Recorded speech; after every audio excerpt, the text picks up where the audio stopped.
बेसन की कढ़ी। बेसन की कढ़ी और पकौड़े। बेसन की कढ़ी के साथ चावल बहुत मज़े की डिश है। बहुत मज़ा आता है, शौक़ से बनाई जाती है। तो शुरू करते हैं। मैंने कच्ची मिट्टी की कढ़ाई ली है। कच्ची मिट्टी के बर्तन में कढ़ी बहुत अच्छे से काढ़ जाती है। कढ़ी होती ही कढ़ी हुई है, जिसे काट दिया जाए, जिसे ज़्यादा पका दिया जाए। तो इसके लिए मैंने कच्ची मिट्टी की कढ़ाई ली है, उसमें ऑयल डाल दिया और ये जी इसके मसाला जात, जिसमें लहसुन अदरक है, टमाटर है, सब्ज़ मिर्च है। लहसुन अदरक का मैं पेस्ट बना लूँगी, उसको कूट लूँगी। प्याज है 2 अदद, नमक, सुरख मिर्च और हल्दी अपने टेस्ट के हिसाब से। वैसे कढ़ी में तीखा अच्छा लगता है। ये 2 कप बेसन है और आधा किलो दही है। दही घर का बना हुआ है, बहुत खट्टा नहीं है, बहुत अच्छा है। तो कढ़ी के लिए ये सब चीज़ों की ज़रूरत होगी। ऑयल मैंने कढ़ाई में पहले से डाल दिया है, तो उन सब चीज़ों को अब मैं तैयार कर लेती हूँ। तो कढ़ी को आप मुकम्मल वीडियो देखें, क्योंकि कढ़ी बनाना एक टेक्निकल काम है और अगर कढ़ी अच्छे तरीके से पकी हुई ना हो तो कढ़ी का मज़ा नहीं होता है। तो दही में मैं बेसन को शामिल कर लूँगी और अच्छे से फेंट लूँगी। मसाला मेरा तैयार हो रहा है। प्याज भूनने के बाद मैंने तमाम चीज़ें इसमें डाल दी और अच्छे से इसको भूनना शुरू कर दिया। और दही को मैंने अच्छे से फेंट के उसमें बेसन शामिल कर लिया है और इसमें कुछ पानी डाल दिया है। यहाँ से कढ़ी की टेक्निकल उसका शुरू होता है। कढ़ी में बेसन और पानी का जो हिसाब है, दही का जो हिसाब है, वो बहुत अच्छे से रखना पड़ता है। तो साथ साथ हम पकौड़ों का सामान तैयार कर लेते हैं। इसमें खुश्क धनिया पिसा हुआ भी जाएगा और खुश्क धनिया साबुत भी। मेथी है जो मैंने पहले से सुखाई हुई है, अजवाइन है और अनारदाना है। इसके अलावा मिर्च है और नमक। इसके अलावा थोड़ा सा चाट मसाला है जो मैं इसमें डालूँगी। तो दोनों धनिया साबुत भी इसमें बहुत अच्छा लगता है और कुटा हुआ भी। तो अब भुने हुए मसाले में मैंने अपना जो अमेज़ा बनाया था वो डाल देंगे। बेसन की कढ़ी जब ये दही या लस्सी में डालकर बेसन डाला जाता है, तो जब ये थोड़ा गर्म होता है तो एकदम से ये थोड़ा थिक हो जाता है, थोड़ा गाढ़ा हो जाता है, जिससे अक्सर लोग समझते हैं कि शायद ये गाढ़ा है और इसकी क्वांटिटी ठीक नहीं आ रही है, मिकदार, तो वो यहाँ पर इसमें और पानी डाल देते हैं, जो कि गलत होता है। और इसके बाद एक उबाल के बाद ये इतना पतला हो जाता है कि मेरी एक दोस्त थी, उन्होंने फिर उसमें बेसन घोल के डाल दिया कि ये पतला हो गया। तो फिर वो बर्तन से बाहर आना शुरू हो गया। फिर कहती मैंने 2 बर्तनों में फिर उसको बनाया। तो यहाँ से बहुत अच्छे तरीके से इसको देखना है कि इसको कैसे करना है। पकौड़ों का सामान मैंने तैयार कर लिया है, आलू काट लिए, तो उसको बना लेते हैं। और साथ साथ ये देखें, आपने ये देखना है कि कढ़ाई में ये मैंने इसकी मिकदार कितनी रखी है। और ये देखें ऊपर से थोड़ा सा कढ़ाई तकरीबन मेरी भरी हुई है पानी डाल के मैंने दही में, और यह अमेज़ा इसमें डाला था। तो अब ये अच्छे से पकना शुरू हो गई है। जब ये पकना शुरू हो जाए तो इसको बिल्कुल अच्छे से बंद नहीं करना है, हल्का सा इस पर आधा खुला ढक्कन हम देंगे। और पकौड़ों के सामान को मैंने अच्छे से मिक्स कर लिया है और इसको मैंने थोड़ा खुश्क रखा है, क्योंकि इसको काफ़ी देर मैंने रखना है। जब कढ़ी पक जाएगी तब हमने इसके पकौड़े बनाने हैं और तब तक ये जो है सारी चीज़ें यकजान हो जाएंगी और बहुत अच्छे पकौड़े बन जाएंगे। तो इसको थोड़ा सख्त गूंद के आप रख लें, बाकी इसको बाद में हम सेट करेंगे। अब ये देखें मैंने आधा ढक्कन दे दिए। तो इस तरीके से कढ़ी को तकरीबन हम 40 से 50 मिनट तक इसी हालत में इसको पकने देंगे। कढ़ी को पकते हुए बहुत टाइम लगता है। वीडियो अच्छी लग रही हो तो मेरे चैनल को सब्सक्राइब ज़रूर कर दें, बेल आइकन दबा दें। अब ये देखें, ये कढ़ी कढ़ रही है, जिसे कहा जाता है कढ़ी पक रही है।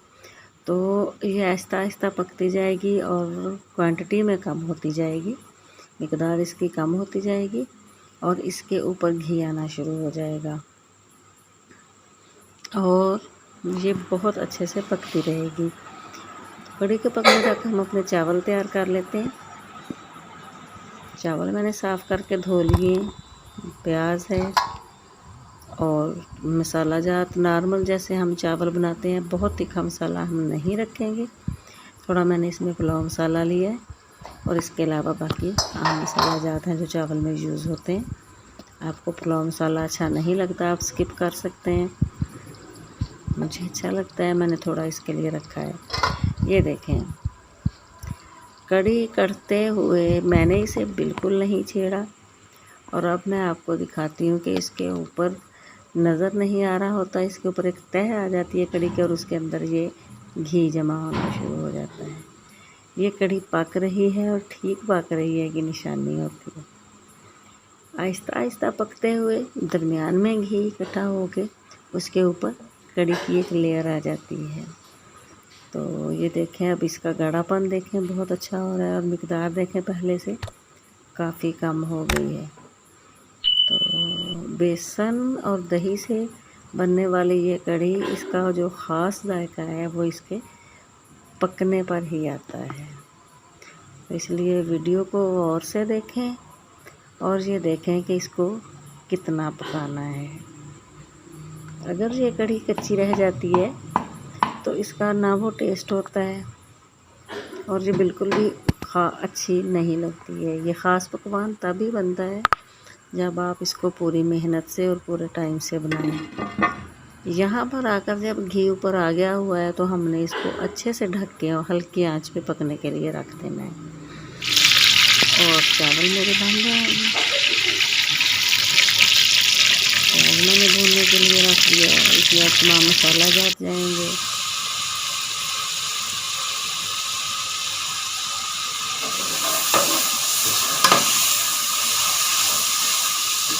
कढ़ी पकाने के लिए अगर आपका दोपहर का खाने का प्रोग्राम है तो आप सुबह से कढ़ी को पकने के लिए रख दें और जब काफ़ी टाइम वो कढ़ जाए तो उसके बाद उसके साथ आप रोटियों या चावल का सामान जो है वो तैयार करें।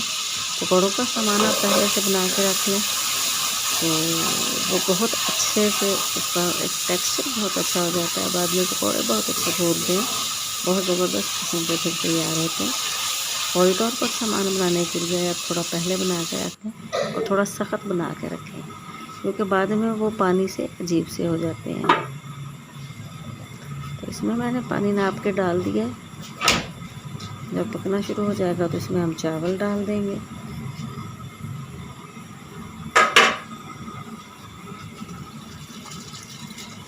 चावल धो के रखे हुए थे वो डाल दिए। चावलों के पानी का अपना हिसाब हो जाता है, चावलों की किस्म के हिसाब से। जो मेरे पास चावल है इसमें 2 गिलास चावल हो तो 3.25 गिलास पानी इसके लिए काफ़ी होता है।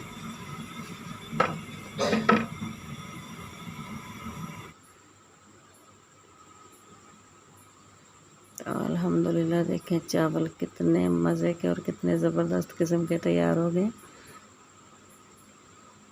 ये बहुत तीखे चावल मैंने नहीं बनाए हैं क्योंकि इसके साथ कढ़ी बहुत मसालों वाली होती है और बहुत अच्छी लगती है।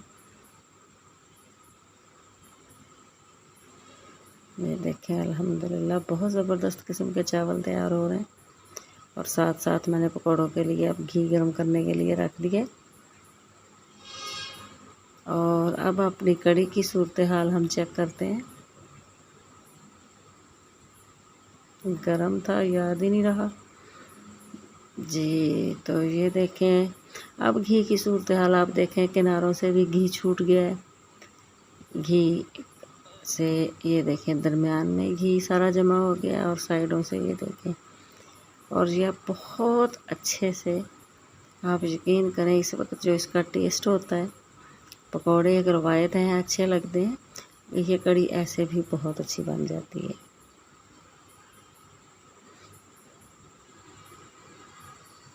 मैंने देखा है अक्सर ख़वातीन यहाँ पर पकौड़ों की बजाय सिर्फ आलू तल के भी डाल देती हैं।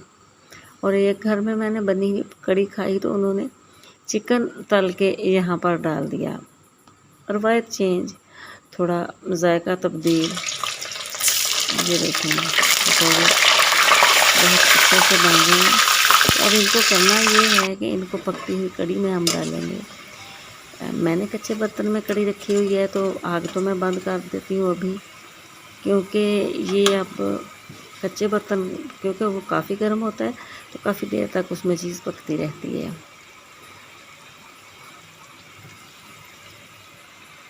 पकौड़े हम डायरेक्ट कड़ी में ही डालेंगे ताकि गर्म कड़ी में ये जाएं और थोड़ा दम हो जाए तो ये बहुत अच्छे से नरम हो के कड़ी इनके अंदर जब हो जाती है तो फिर इनका टेस्ट बहुत अच्छा हो जाता है। और फिर ये चावलों के साथ तो बहुत ही अच्छी लगती है। कड़ी आप बना के रखें, मेरे तजर्बे से तजुर्बा करके देखें। ठंडी कड़ी पड़ी हो और गर्मा गर्म पराठा हो, बहुत मज़े की लगती है। गरम कड़ी गरम चावलों के साथ बहुत अच्छी लगती है। जब हम स्कूल में पढ़ा करते थे तो एक आंटी स्टॉल लगाया करती थी, वो चावल और कड़ी बेचा करती थी।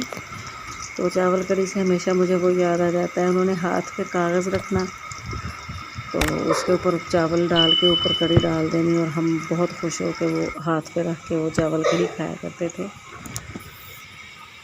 देखें हम अल्हम्दुलिल्लाह बहुत ज़बरदस्त किस्म के हमारे आज की डिश तैयार हुई है। तो बताइएगा ज़रूर कैसी लगी और बनाइएगा ज़रूर। और इतनी ही मेहनत से इतना टाइम लगा कर ही बनाइएगा, क्योंकि कच्ची कड़ी का कोई मज़ा नहीं होता है। कड़ी वही होती है जो कढ़ जाए और पकौड़ों में अच्छे से कड़ी जज़्ब हो जाए। तो माशाल्लाह देखें जी, बहुत ही मज़े का हमारा रवायती खाना तैयार हो गया है। मेरी आज की वीडियो आपको कैसी लगी ज़रूर बताइएगा। मेरे चैनल को सब्सक्राइब ज़रूर कर दें, बेल आइकन दबा दें। दुआओं में याद रखिए। अल्लाह हाफ़िज़।